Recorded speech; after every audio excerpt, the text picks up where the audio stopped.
Mungkin saya bisa sampaikan bahwa ada 18 SKPD yang menjadi anggota dari organisasi BKP.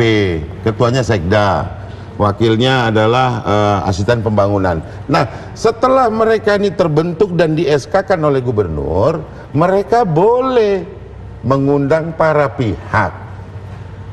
Para pihak itu bisa saja adalah para masyarakat, kemudian juga ahli tata ruang, ahli penataan kota, kemudian masyarakat nelayan, masyarakat Jakarta yang mewakili 12 juta yang butuh pantai gratis, anggota dewan, boleh saja siapa saja gitu. Itu kewenangan dari BKP untuk mengkoordinasikan kepentingan-kepentingan ini semuanya.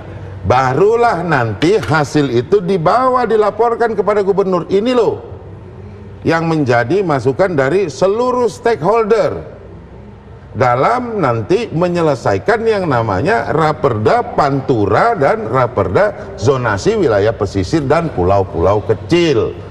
Sebetulnya proses ini sudah pernah berjalan pada zaman itu. Zaman itu kapan tuh? Iya, zaman kita membahas kan, kemudian belum sempat terselesaikan, kemudian karena Pak Anies ingin sesuatu yang baru. Pada saat kita ngebahas itu juga kan pulau udah dibangun.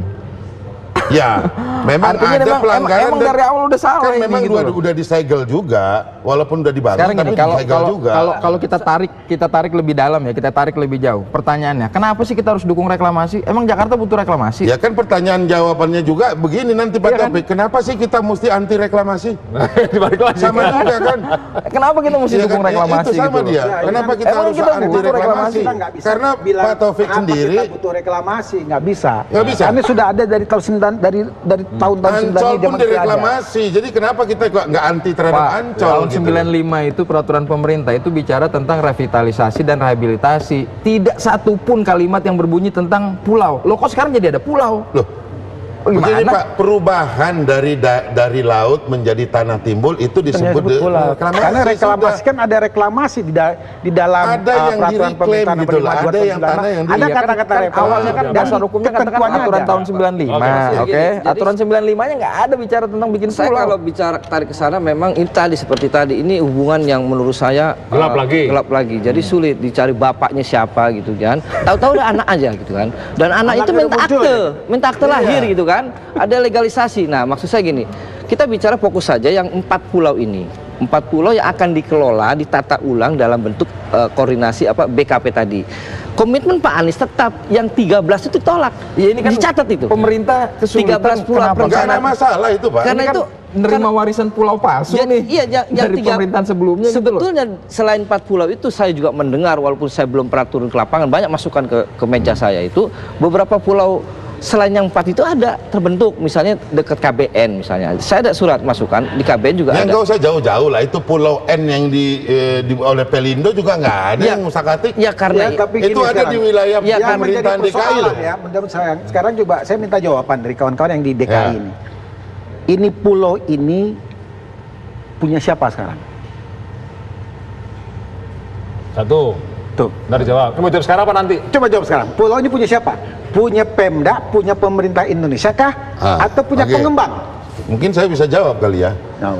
Pulau ini ya, itu HPL-nya dipastikan sesuai dengan undang-undang yang ada adalah milik pemerintah daerah. HPL ada hak pengelolaan lahan. Iya. Hak pengelolaan siapapun lahan. yang melakukan reklamasi itu sesuai perundang-undangan yang ada, begitu dia selesai, tanah diukur dan diserahkan kepada Pemda DKI sebagai pemilik. Nah, jadi yang boleh dikembalikan kepada pengembang hanya HGB. Oke, jadi dengan masa perpanjangan 1 kali 30 tahun. Pulau ini hak pengelolaannya punya Pemda DKI. Iya. Nah, harusnya kan dari awal ini kan sudah harusnya diatur oleh Pemda DKI, gitu Betul. kan. Tetapi kok bisa kecolongan? Pengembang bisa membangun, tidak hanya di era Ahok, di era Anies juga terjadi. Pengembang itu tetap mengebangun tapi didiamkan. Nah, kok bisa? Silakan Pak Sarip yang jawab itu. Enggak. Justru pada era Ahok katanya, saya baca di media nih, di era Ahok yang disegel oleh 200. Anies 200. Sekarang jadi 932. Berarti tambah selama periode Anies ini ada penambahan 700 Enggak bangunan. begitu, bukan di periode. bacanya enggak begitu. Gimana? Enggak begitu Pak Inas. Gimana? Bacanya enggak begitu. Ya udah, Pak Inas. kita beri dulu jawabannya sesaat lagi. Kami akan kembali. Jawabannya kenapa kok bisa nambah sesaat lagi.